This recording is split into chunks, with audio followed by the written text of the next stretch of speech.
Hey everybody, and welcome to the live show covering global politics. This is our third video in the series, and we're going to be covering Trump and the end of wars, which is a main foreign policy drive to end the big wars on at the moment, which is obviously Ukraine and Russia and Israel and Hamas and Gaza. So we're going to be covering that today and looking at some of the latest developments, and of course discussing that. So get in there, get your comments in the chat. Obviously, keep respectful and all that, but get your opinions in there as well. So I hope you guys enjoy it.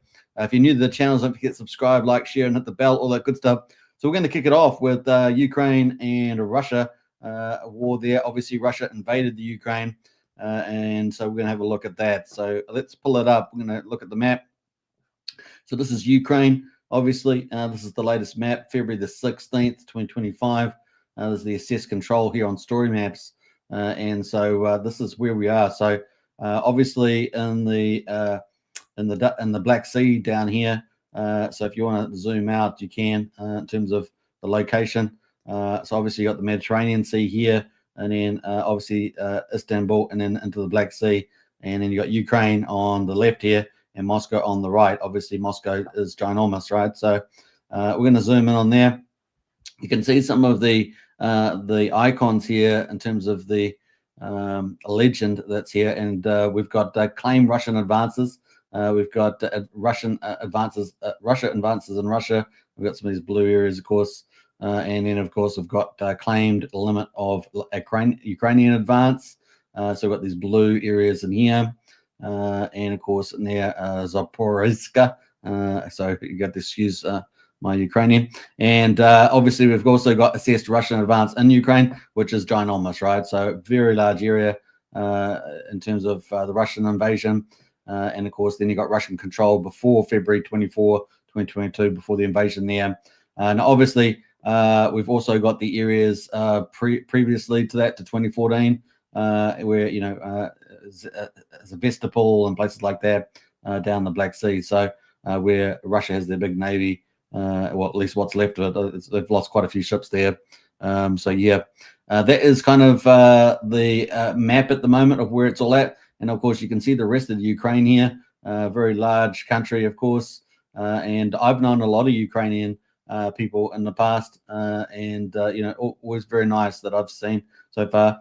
Admittedly, most of them have been female, but I'm sure the men are not too bad. So there we go. That is the country of Ukraine there. Kiev, of course, the capital, sitting right up the top here up north. So yeah, that is kind of the map where it's at the moment. We've got a few people in the chat there. Matt and Bali. Hey Matt, how you doing? Howdy, suit man. Good to see you. We've got Brian as well. Sup, folks, and good to see our Brian, our community leader. And we've got Hedgehog in the house as well. LFG, let's go. Yeah, so that is some of the stuff that's happening here now. Now, obviously, Trump wants to end wars, right? End wars. And he's only been in power for a few weeks, maybe a month tops, doing a lot of his policies. But he wants to end wars. Why? Because the wars are so bad, and they're pointless. It's really, this war has turned into, that front line there that you can see has really turned into like World War One, where it's just become stagnant, right? And there's just tons and tons of thousands of soldiers on Ukraine and on the Russian side dying. So it really has become a war of attrition there, and really is crazy. Now, the only reason why Ukraine's even had a chance to keep the war going and actually get a little bit of advances, as you can see in blue there, I'm going to zoom in on that a little bit there, is that in blue here. So this is claimed Ukrainian counteroffensive. So this little blue area here, and of course reported Ukrainian territorial gains. We've got them in darker blue there as well. Claimed limit of advancement here. So we've got them just up here in Nikopol, in this area right here. So is that that the United States and some of the European countries have been advancing the advanced weapons, particularly anti-tank weapons, anti-aircraft weapons, drones, things like that, even robots on the battlefield. So that's reason why they've been able to do that. Also getting massive funding, something like $76 billion promised through the Biden administration. I think they've received about $45 billion of that in military aid. and the difference is largely U.S. manufacturing that's coming their way. Now, Trump's move with that is likely to curtail a lot of that, in my view, with Trump's position. And we know Trump, right? Trump is his big thing. He's a big negotiator. So we're going to get into all that about his approach to all this. But at the moment, he wants to end the wars. Why? Because it's pretty much stagnant across the border. Yeah, there's some wins and stuff like that. But it's just a bloodbath, and people are just getting killed. Something potentially up to 1.5 million soldiers, killed and wounded, including civilians and things like that. So it's just a ghastly war. And some numbers that are out there in terms of this war is, let's have a look from the leaders themselves. We're going to get a little bit of snapshot here. You can decide who you believe, but let's check that out. I'm just going to let me just cue that video. This is the first video. This is Zelensky's view of what the war figures are. Now you can decide whether you agree with them or not. So just remember. Here is the first one here. Think the following way. Approximately around 350,000 Russians have been killed. There are a lot of them missing in action. I do not fully know, but around 50 to 70,000 missing in action Russians. Further, they have around 600,000, 700,000 wounded, approximately. The ratio is 1 to 2 dead, wounded, because their field medicine is weaker than ours, and they do not bring people who are wounded back. If a person is wounded on the battlefield, it stays there. So the estimates are approximately like that, but they are very clear to reality. As regards our people, the exact numbers are very important for us. 45,100 people are dead, and we have around 390,000 cases of people being wounded. Here, let me be precise. The number of people wounded is bigger than the number of wounded people, actually, because there are people who've been wounded and then they came back to the battlefield and have been wounded again. So the numbers of wounded is 390,000. That is the situation, but the number of people is less. Right, so that's Zelensky's view of some of the deaths levels there for Russia and Ukraine. Now, you'll see online, typically on Google, a lot of very weird numbers coming out from the mainstream media, which typically puts out a lot of pro-Ukrainian propaganda, including YouTube. But both of them are contaminated. You'll hardly see anything about Russia at all. Russia's, getting smashed and losing, and the videos will show that. So, it's very one side. So trying to get a balanced view is the best way just to present both sides. So that is the side there of Zelensky. And here is Trump's view. His would be based on intelligence from his intelligence department, and that's what he'd be using for that. So let's check out what Trump thinks about the numbers. I would agree with Trump. I think the numbers are probably much higher. And so, because, if you make the numbers lower, you make people not so worried about the war, right? So, oh, yeah, okay, 500,000 men, we can, expand that to 50 a year. But really, it's much higher. So 900,000 Russian soldiers are dead and very badly wounded. And the same thing with Ukraine. You have probably 700,000 with Ukraine. The numbers they gave are a little bit lower than that, but I believe those numbers aren't correct. I'd like to see it end just on a human basis. It's terrible what's going on. They have open fields with no protection. The only thing a bullet can hit is a human body, and the human body dies as soon as it gets hit. Now, I'd like to see that end. It's a ridiculous war. Yeah, so that is from Trump, and I happen to agree with him that the numbers are probably much larger, and it is just a war of attrition. It's like World War I. It's just crazy now, and so you've got previous Biden administration flooding, and like I say, something like 75 billion and more. I think it ended up being a couple 100 billion all up. So Trump is looking to change the game on all this. Obviously, Trump is America first, but he also wants to solve these wars. He also wants to get access to, compensation, as it were, in Ukraine regarding rare earths versus the investment they've put in there. And currently, the Secretary of Treasury has been in Ukraine talking about things like that, getting ready. Now, in terms of the conversation, we know that the Secretary of State, Rubio, is in Israel at the moment with Netanyahu, talking about, obviously, the next topic we're going to talk about, which is Israel versus Hamas, but is currently going to also have the first meeting. So we know it kicked off that Trump last week had calls with President Putin, had calls with Zelensky that got things started. We know that Trump likes to move fast.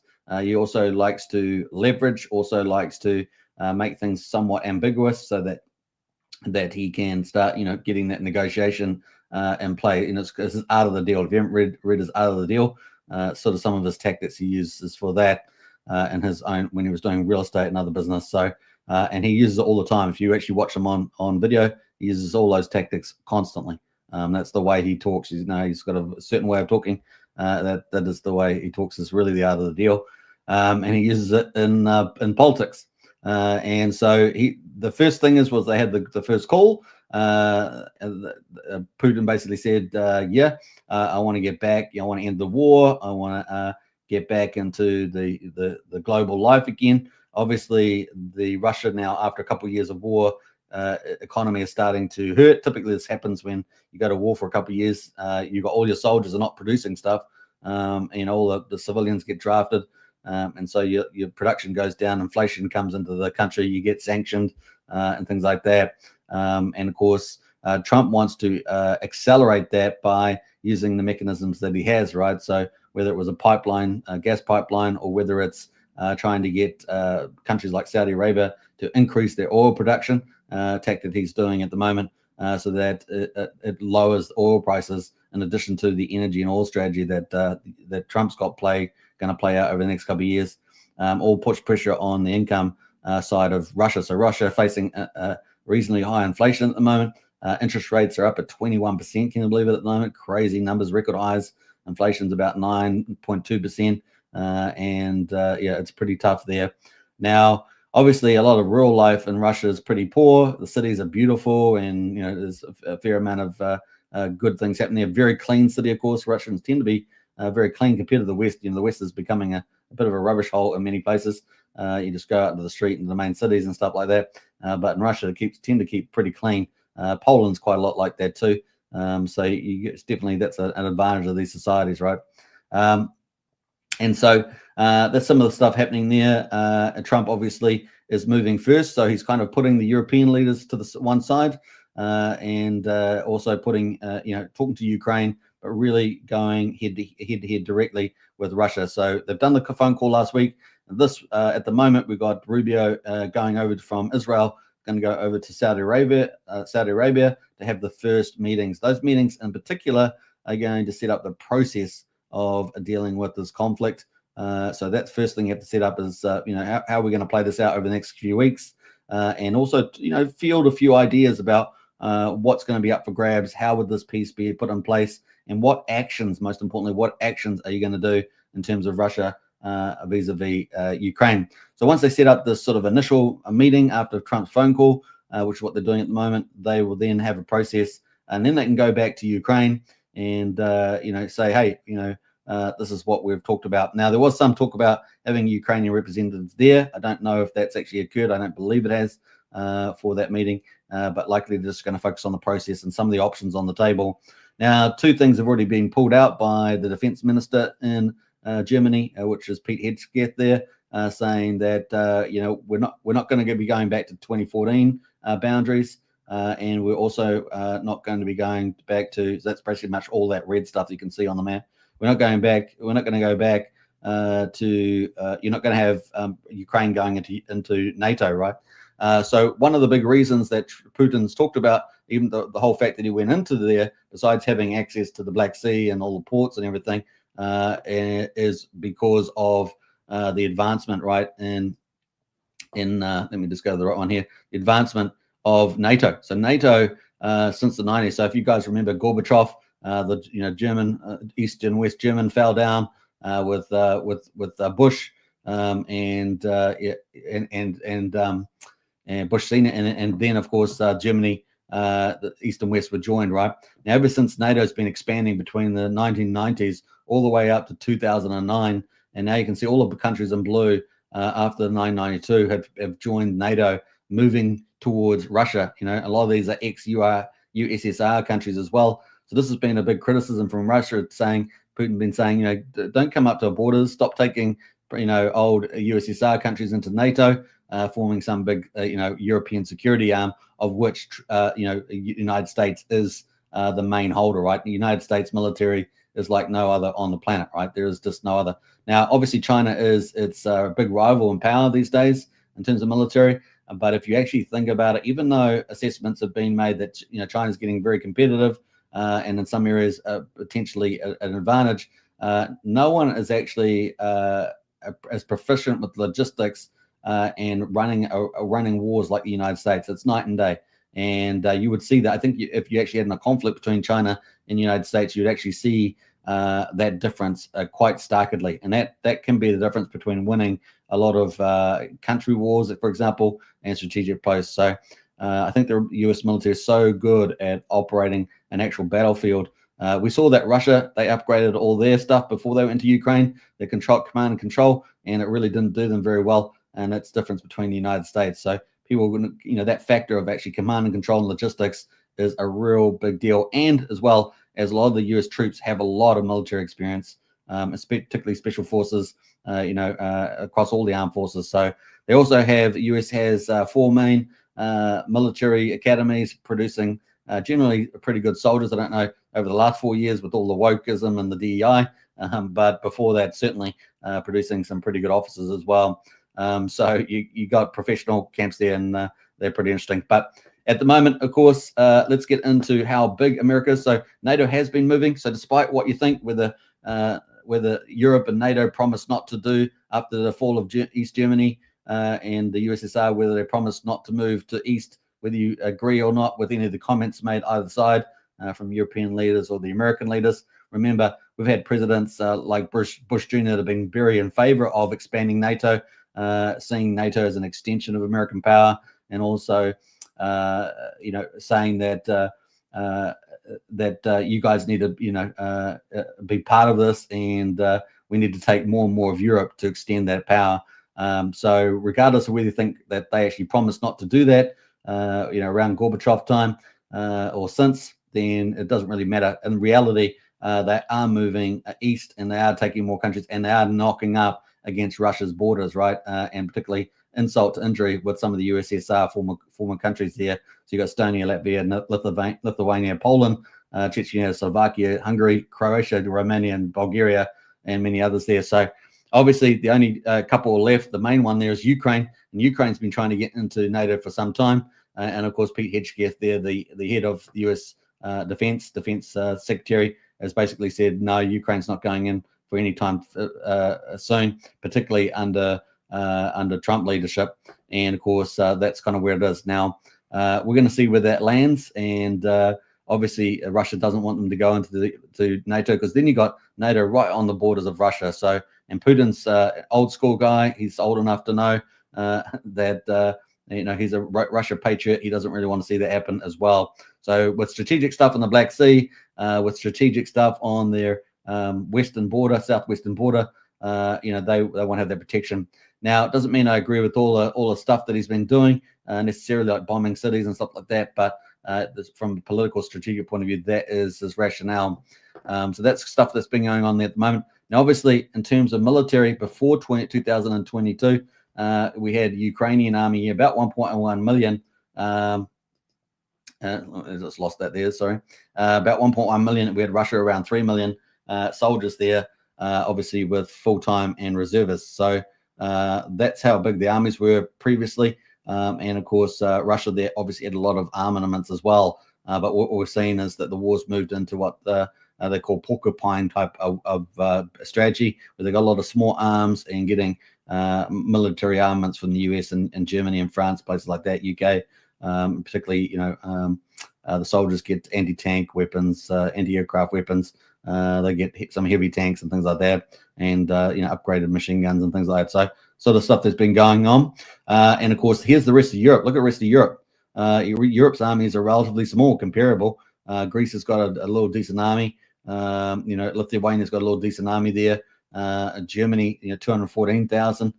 So they're relatively small, the European armies. So you can see why America is so important, right? All these little armies. Now, some of them have, like France. They have, aircraft carriers. They have nuclear aircraft carriers. They have, nuclear weapons. They have advanced specialty weapons. They have, advanced tanks and things like that. But in terms of army, they're relatively small, right? So that is the case there. Now, Russia has already had 2 years of brutality, losing hundreds and hundreds of thousands of people, maybe 800,000. So you can sort of see the 3 million army has really been eaten into, despite pulling in reservists. So that's been hit quite hard. So they're definitely weakened.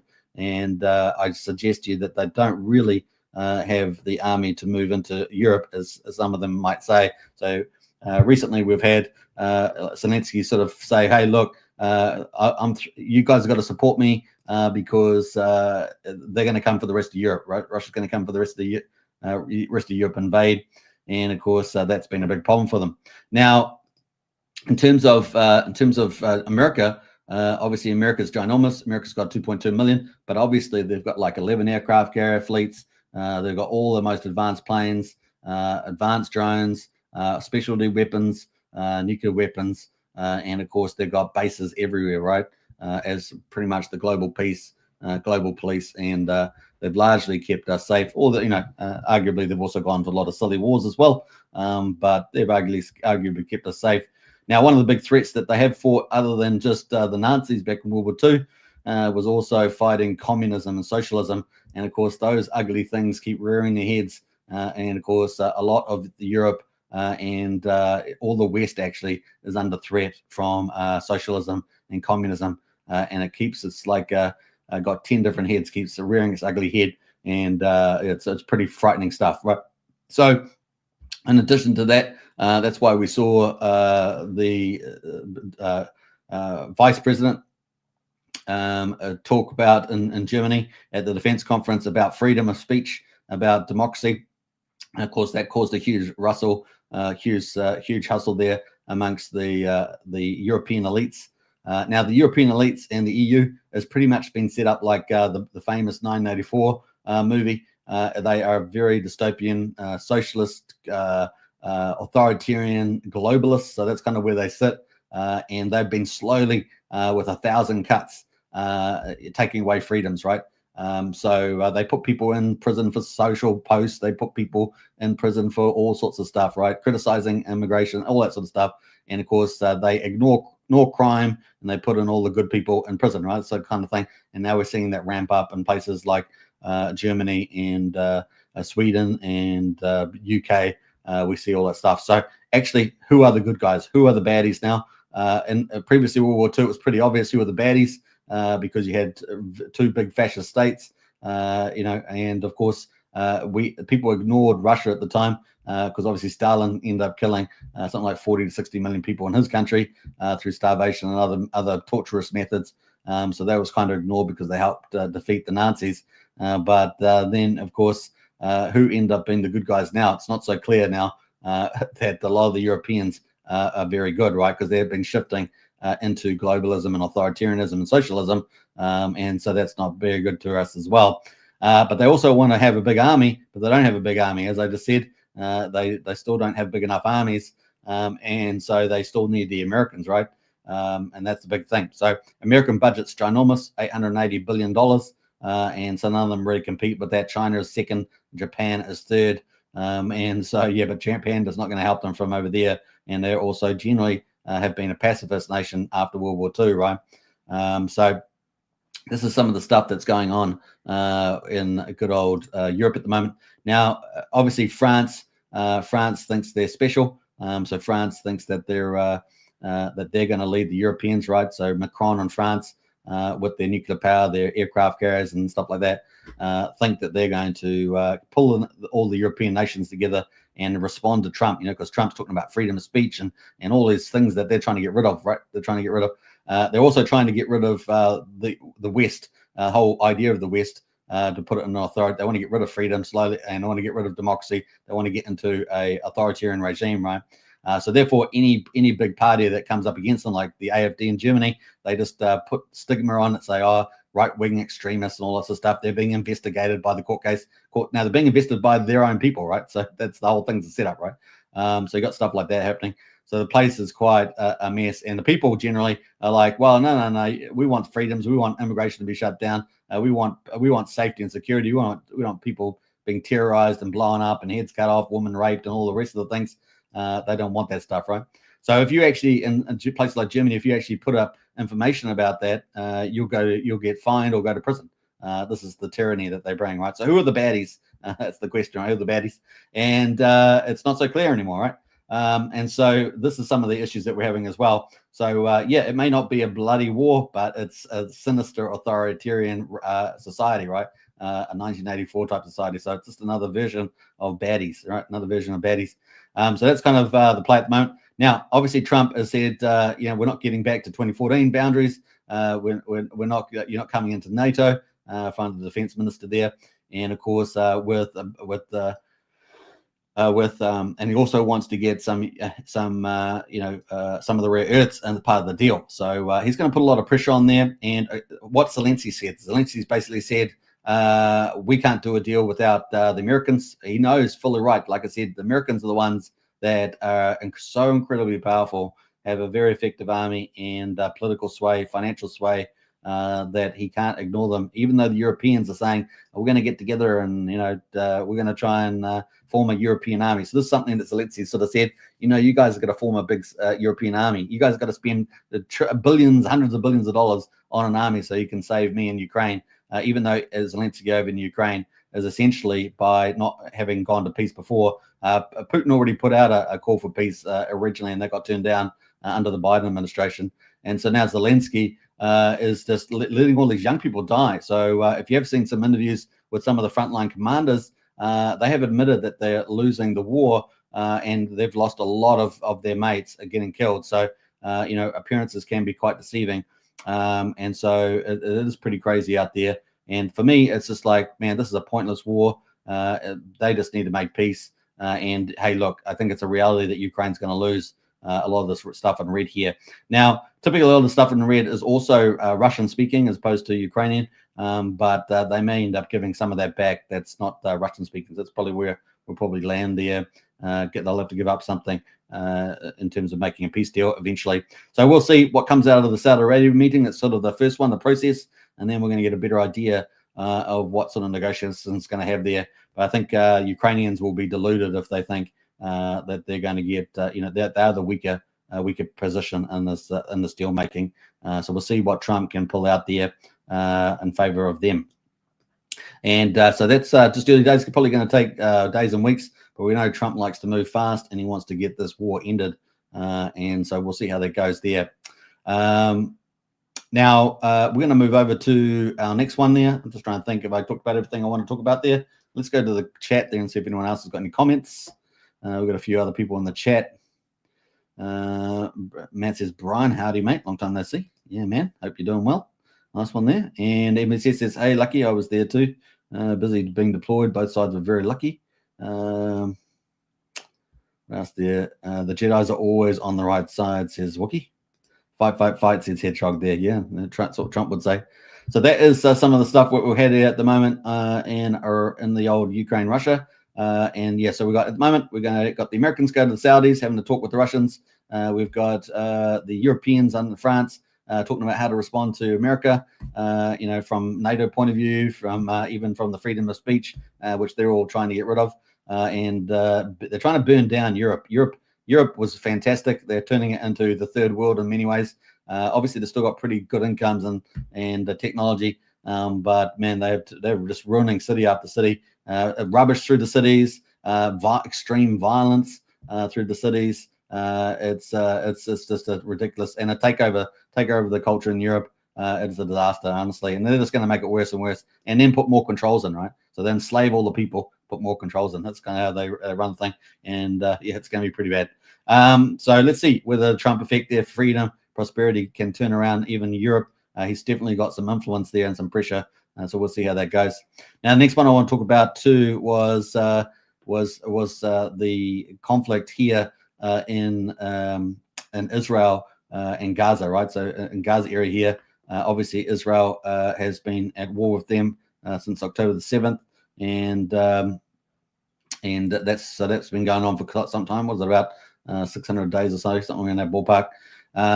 And so, yeah, obviously a lot of Gaza has been turned to rubble in the fight against Hamas. Hamas had about something like around 40,000 troops, they say, plus or minus. And so they probably killed maybe, I don't know, 25,000 of them. Maybe they got a few more reinforcements, maybe it's a bit higher, that number. And so they've, taken out all the leadership. Got Sinwar, right? Sinwar was actually somebody who's the leader of Hamas there inside Gaza, along with all the rest of the other ones they killed off in Qatar and places. And he was in Iran. Remember, they killed one of the leaders in Iran. And of course, Sinwar was sitting in a seat, remember, in that room, and they took a drone shot of him before he got killed. And he was actually a prisoner that Israel let out. Can you believe it? And he spent once he got out, he spent all his time preparing for October the 7th and that attack. So pretty crazy. And at the moment, they are getting prisoners out. So they got another 3 prisoners out before Trump's deadline at midday. And of course, he wants them all out at the moment. And those, for every prisoner that Israel is letting out, they have to let out 50 prisoners. Many of them are murderers and killers and terrorists. There'll be a few of them that are probably antagonists, or what you might say, that maybe picked up as well, but they're letting out 50 for every one, so it's a pretty high ratio, and we know those 50 will go back onto the battlefield, right? So who knows what else, but I think they're looking at something different at the moment. Obviously, Trump there has talked about taking over Gaza, not in the sense of that they'll have troops on the ground, but in terms of dividing up and building stuff on there. So that's kind of sort of stuff that we're expecting to see there. He's going to change the game with it. So there's no more going back to, Hamas running the place and all that stuff. Hamas days are pretty much getting near the last days for Hamas. They'll have a few little wild throws, but that's kind of where we are at the moment. Now, they did big parades, of course, letting these people out, with their guns. They came out with their uniforms, and they obviously ironed them and pressed them because we've been sitting in Khan Yunis, where a lot of these Israeli prisoners are still, are being held in tunnels and stuff like that. You think Israel's blown up tons of tunnels, but there's still more. That's how many tunnels they built, right? With UN and aid, America, USA aid, American aid, UN aid, all that sort of stuff was feeding all the tunnels that are underneath this place. And there's still more. If you've watched videos, so many tunnels have been blown up, but there's still more tunnels. It's a crazy place. Khan Yunis probably still got quite a few of them there. They all come out from the tents, and they suddenly put all their Hamas gear on and run around with their guns. Now, quite a few of their guns either come through, funnily enough, through the cartels in Mexico, because there's been American guns pop up there, and also through Ukraine as well, which has been getting armaments from the US and Europeans. So it's been quite bizarre. Some of the guns that show up in the good old Gaza Strip there, pretty crazy, right? That is pretty much. So I was looking at the Hamas guns, and I was going, man, they look damn good. Those guns are pretty good guns. Where's the old AK-47 they used to see all the time, right?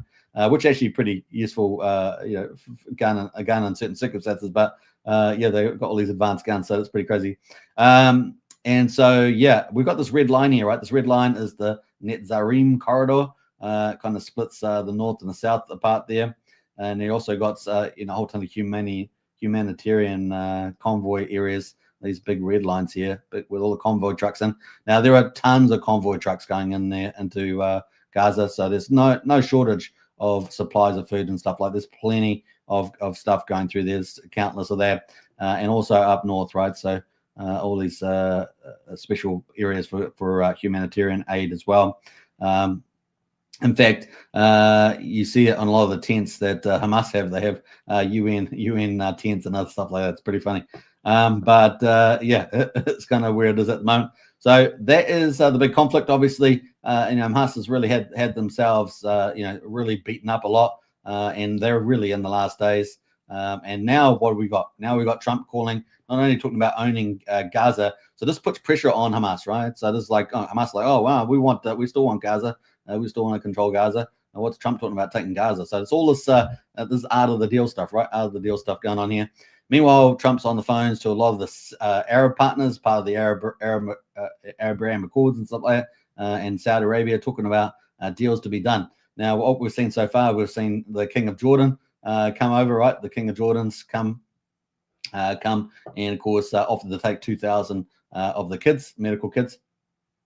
Now, I estimate that probably something like 10% of the victims in the Gaza war probably been kids, probably about that many, women and children probably if combined. And of course, those are generally through the hospitals. Now, obviously, the Hamas has their own reporting. Those reportings that the UN use, they're damn well fake. Those ones, they're just ridiculous numbers.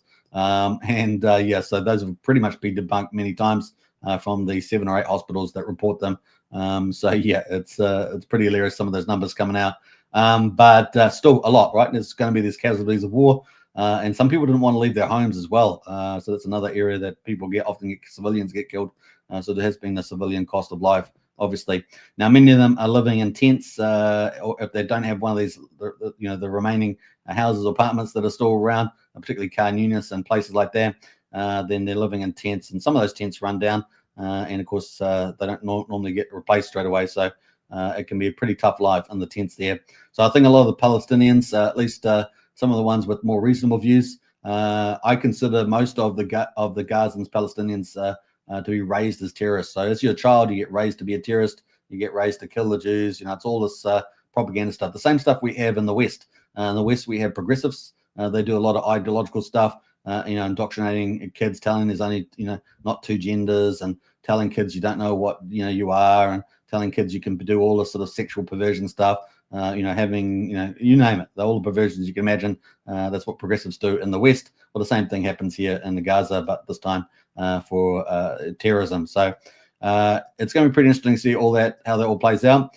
But in any case, the meeting today held between the Secretary of State and Netanyahu, the Prime Minister, is pretty interesting. So this is building on top of what Trump had. So Netanyahu went over to Trump. They made a lot of agreements. You've got to remember these two are strengthening the alliance under Biden. Biden was restricting a lot of stuff. In fact, Biden helped cause a lot of the wars that happened October the 11th, 7th, and 11th, and all that through funding Iran and all their proxies. So they, on one hand, they were funded it all, and on the other hand, they were restricting weapons and other things to Israel. So that's all been unleashed now that Trump is in power, because obviously Trump is back on the front foot there with Israel. And so let's have a quick look at some of these, this interview here between Netanyahu and the Secretary of State that happened in the last 24 hours.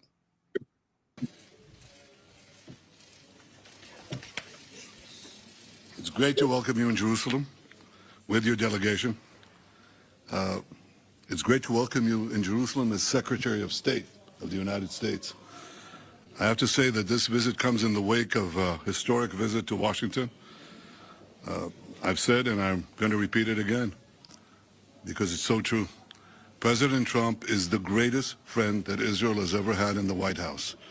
And the visit in Washington reflected that in every way. And your visit here reflects it in every way. Throughout your political career, you've been a great supporter of Israel and a great champion of the U.S.-Israel alliance. I have no doubt that your unwavering support will continue during your tenure as Secretary of State. And I also have no doubt that you'll be a voice of clarity and courage on the world stage for the values that we in Israel, you in America, hold dear, the values of freedom for all those who cherish liberty. You're already doing that, and I want to tell you that it's heard loud and clear here and everywhere else. Today, Secretary Rubio and I had a very productive discussion with our staffs on a number of issues. None of them are more important than Iran. Israel and America stand shoulder to shoulder in countering the threat of Iran. We agreed that the Ayatollahs must not have nuclear weapons. And we also agreed that Iran's aggression in the region has to be rolled back. Over the last 16 months, Israel has dealt a mighty blow to Iran's terror axis. Under the strong leadership of President Trump and with your unflinching support, I have no doubt that we can and will finish the job. We also spoke a great deal about Gaza. I thanked Secretary Rubio for President Trump's assistance in helping us secure the release of another 3 hostages yesterday. These are hostages that Hamas refused to support only a few days to release only a few days earlier. And I also thanked him for America's unequivocal backing for Israel's policy in Gaza in moving forward. I want to assure everyone who's now listening to us, President Trump and I are working in full cooperation and coordination between us. We have a common strategy, and we can't always share the details of this strategy with the public, including when the gates of hell will be opened, as they surely will if all our hostages are not released until the last one of them.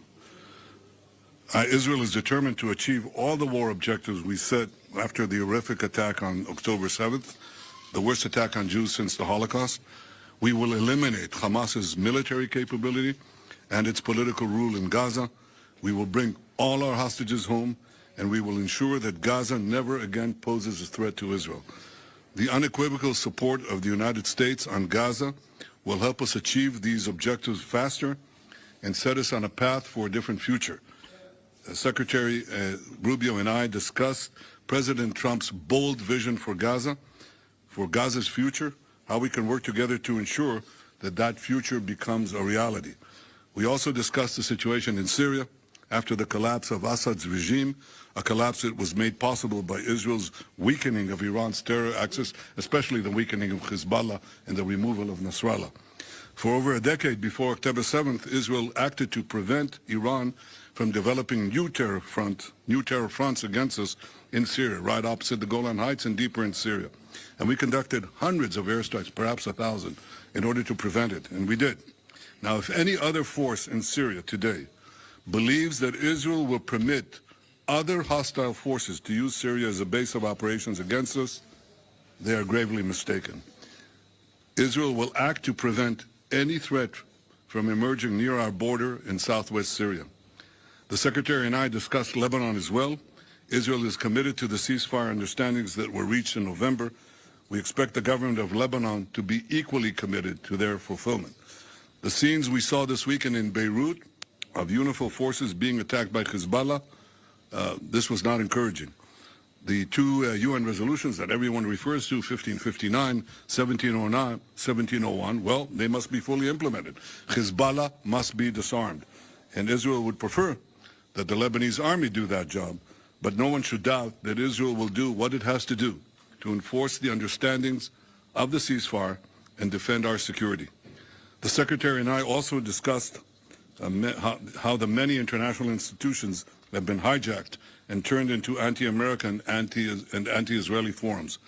We see that in the UN General Assembly, in the UN Human Rights Commission, where anti-Americanism is rampant, and more resolutions are passed about Israel than the rest of the world combined.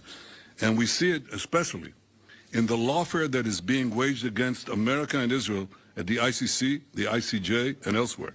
The ICC has outrageously libeled Israel and issued arrest warrants based on utter lies. Like America, Israel is not subject to the jurisdiction of the ICC and does not accept the court's authority.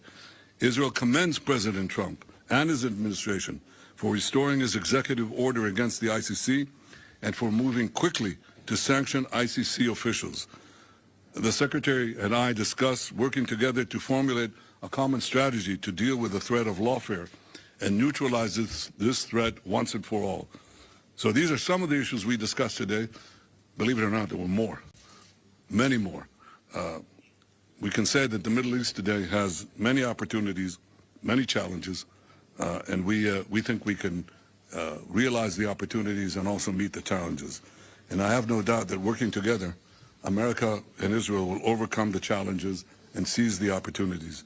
I have to say that I'm absolutely confident that under President Trump's leadership and working together with you, Secretary Rubio, Marco, the best days of our alliance are still yet to come. Welcome to Jerusalem. Welcome, my friend. All right, so that was the opening speech there after having talks. What is he saying to telling the rest of the Middle East and the world? The US and Israel are back full force on the same team, 100%. There won't be any backhanders to Iran. There won't be any issues there. It's going to be full on a frontal assault there. You join us or pay the price. And they're also talking about all those other countries, Lebanon and everyone else that's Syria. Get in line, so to speak, and let's go for peace and prosperity. It's kind of the message there. Also talking about his goals in Gaza, talking about obviously getting all hostages out as he can, but also that all hell will break loose, which is echoing what Trump said as well. So that's kind of where we are with that, and so they're going to still achieve that goal. So that still supports that they're going to provide security for the Gaza area. And of course, that's where Trump says, no, we're going to own it. We're going to develop it. It's going to be great and all that sort of stuff. We'll see where that heads in the future. Now, there's so much rubble in Gaza now. It would probably take 10 to 15 years to clean up on average. So you'd have to have quite an effort to try and get that done quicker. He speaks very well, says Wookie. Nice one. So that was Netanyahu. And obviously, they've been talking about a lot of issues there about security. But they'll also be talking about trade. Trade with the Abraham Accords, getting more Arab countries in the Middle East, moving towards safety and security. Now, one interesting thing is that in a lot of Arab states, they've actually moved to outlaw terrorist aid organizations. And that, funnily enough, followed on from Trump's first big speech to the Arab leaders in his first term, which was an amazing speech. If you haven't heard it, check it out. They talk about that the other day. Yet in countries in the West, in Europe and UK, they allow these terrorist organizations to flourish, particularly Islamic terror organizations like the Muslim Brotherhood and others. So it's crazy stuff. It's an upside down world for sure. So let's hear what Rubio has to say in his reply there too. Thank you, Mr. Prime Minister. It is an honor to be back here. I've been here many times before as an American visiting, and then as a member of the United States Senate, but now for the first time as the Secretary of State of the United States, and it's an honor to be here. And it's an honor to serve in this role on behalf of President Donald Trump, who, as you've accurately stated, Mr. Prime Minister, is a tremendous friend of Israel. There's been no stronger ally for Israel in the White House than President Trump. He's also a man that speaks clearly and unambiguously and makes clear his views on issues. The first he's made clear is, and as you've pointed out, and the hostages need to come home. They need to be released. And you work in very close coordination with him. He's working in very close coordination, but with the Prime Minister and his government in ensuring that happens. That must happen. It's not optional. And would add that that's a goal we share in common, and that is something we work on very closely together. The President's also been very bold about his view of what the future for Gaza should be. Not the same tired ideas of the past, but something that's bold and something that, frankly, took courage and vision in order to outline. And it may have shocked and surprised many, but what cannot continue is the same cycle where we repeat over and over again and wind up in the exact same place. Related to that, the President's been very clear. Hamas cannot continue as a military or government force. And frankly, as long as it stands as a force that can govern, or as a force that can administer, or as a force that can threaten by use of violence, peace becomes impossible. They must be eliminated. It must be eradicated. On the broader issues that we discussed as well is the questions in Syria. And while the fall of Assad is certainly promising and important, if Syria replacing one destabilizing force for another is not a positive development.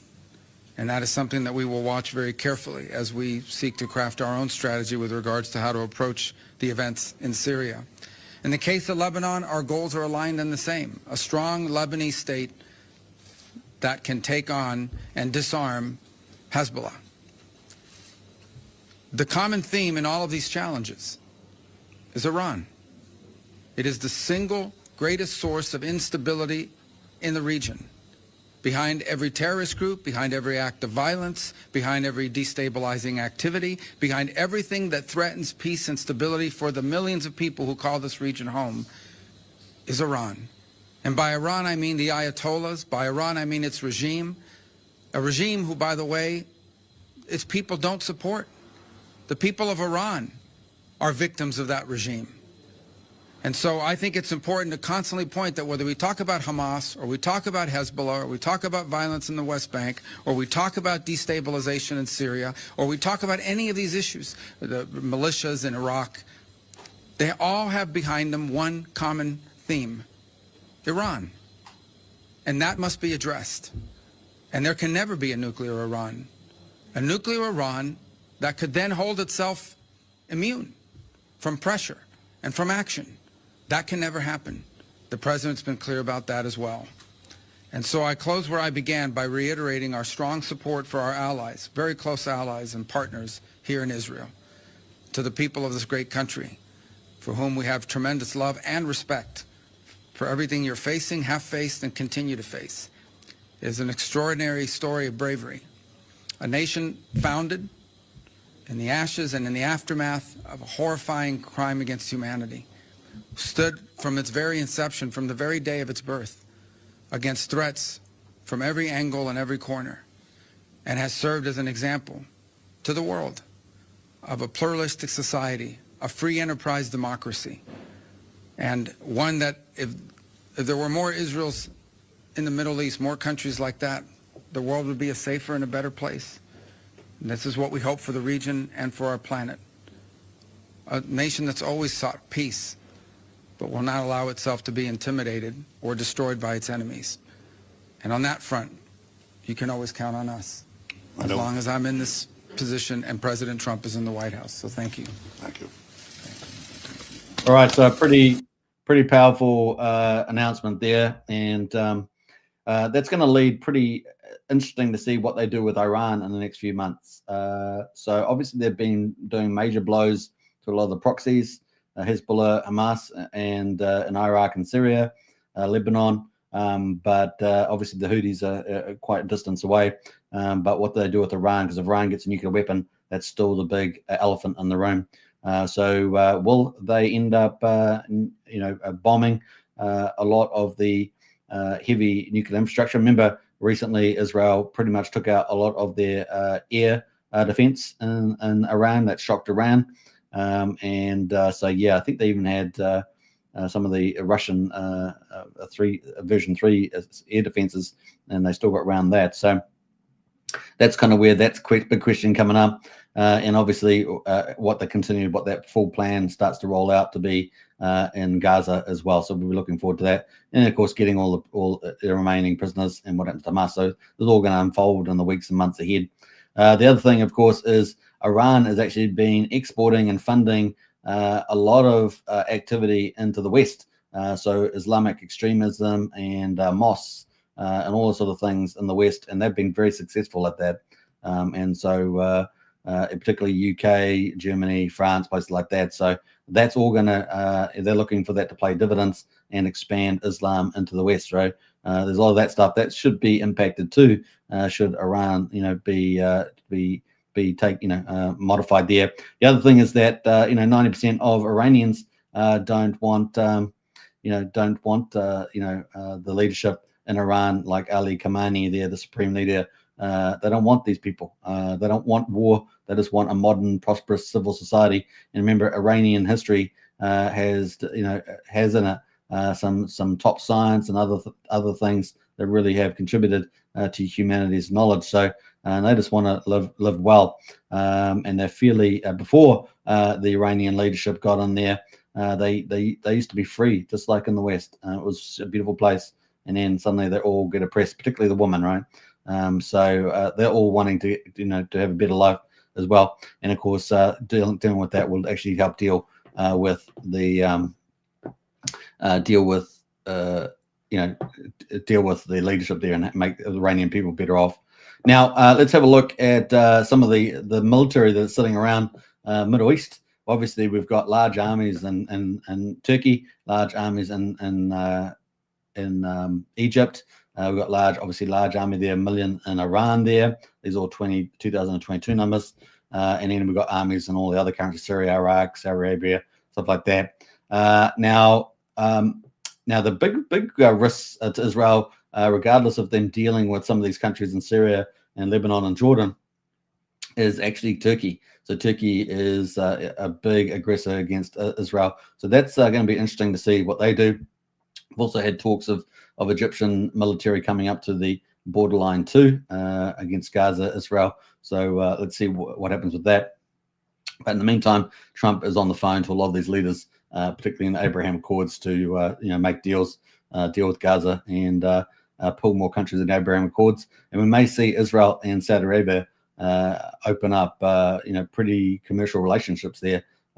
So let's see what happens with that too. That was almost on the cards in Trump's 45 presidency. We may see that occur very likely this time around. So definitely possible. So that would probably include, air trade and all sorts of stuff like that. So let's see where that goes. Like I say, wild card Iran, wild card Turkey, possibly Egypt. It's a little bit question mark over there. They seem to be wanting to help at the stage, but let's see. Now, none of them want to take Palestinians, right? So typically Egyptians, Syrians, everyone else typically doesn't want to take Palestinians. The King of Jordan offered to take 2,000 of the worst off children. But apart from that, no one else wants them because, as I said, last time that these countries have taken them in, they're so radicalized that even they're radicalized for the Middle East. They cause a lot of trouble and take political power, make little militias and stuff like that. So they learned from that, I think. So, we'll see where it heads. We've got media in house there. Was it media there? Someday the US will learn fighting wars across an ocean always ends in a loss. I think they've already learned that one there many times. Logistics is what matters, and America's the best at logistics by a country mile. Trump gets it, Medi, absolutely.